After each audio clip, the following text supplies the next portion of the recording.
Beloved Saints, today's 5-minute message of redemptive history is about Joash, a king omitted from the second period in the genealogy of Jesus Christ, Part 3, from the 4th book of Redemptive History series, God's Profound and Mysterious Providence. In Part 1, we examine how Joash restored the house of the Lord. In Part 2, we learned how Joash forsook God's grace and worshipped idols. At this time in Part 3, let us study how Joash turned away the Aramean army by paying an enormous amount of money. At the time, Aram was a nation well known for its great influence and supremacy. In the latter year of King Jehu of the northern kingdom of Israel in 813 BC, Aram captured all of the land east of the Jordan River. Also during the reign of Jehoahaz, the son of Jehu, God used Aram to defeat the Israelites to the point they were like the dust at threshing time. The reason is because king and the people of the northern kingdom of Israel did not believe or obey God, and they committed the sin of idolatry. 2 Kings 13 verse 7 states, "Nothing had been left of the army of Jehoahaz except 50 horsemen, 10 chariots, and 10,000 foot soldiers, for the king of Aram had destroyed the rest and made them like the dust at threshing time." In such a way, Aram captured the northern kingdom of Israel. Around the same time, Aram also captured Gath, a Philistine city, and even tried to conquer Jerusalem of the southern kingdom of Judah.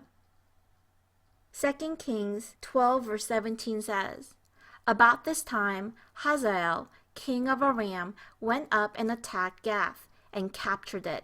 Then he turned to attack Jerusalem." Joash heard the news that the neighboring nations were being captured by Aram, and that Aram was eyeing the southern kingdom of Judah next. After hearing this, Joash should have run straight to God's temple and prayed. However, instead of praying, he took the gold from God's temple and gave it to the king of Aram.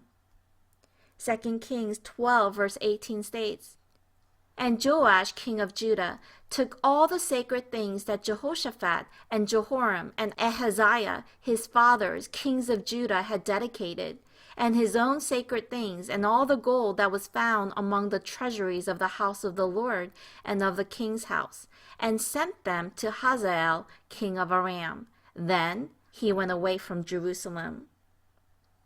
Here, Joash did not rely on God. He feared Hazael, king of Aram, and used such a method of giving away an enormous amount of money from the temple and palace. However, this did not help the situation. It actually became worse. The army of Aram wanted greater wealth, so they attacked Judah and Jerusalem. 2 Chronicles 24 verse 23 states, "Now it came about at the turn of the year that the army of the Arameans came up against him, and they came to Judah and Jerusalem, destroyed all the officials of the people from among the people, and sent all their spoil to the king in Damascus." Everyone, in redemptive historical perspective, this was God's way of giving Joash an opportunity to repent. However, Joash did not remember the grace that he received, and he did not seek God during this trouble. On the contrary, Joash did as he pleased with God's sacred objects in the temple.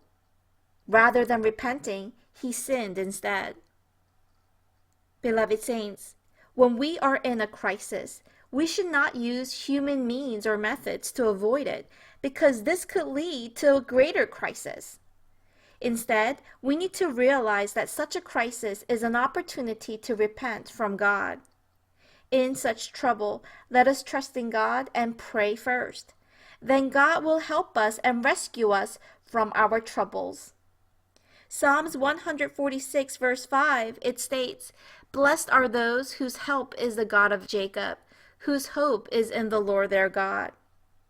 Today, let us rely on God and have a blessed day. I bless in the name of the Lord.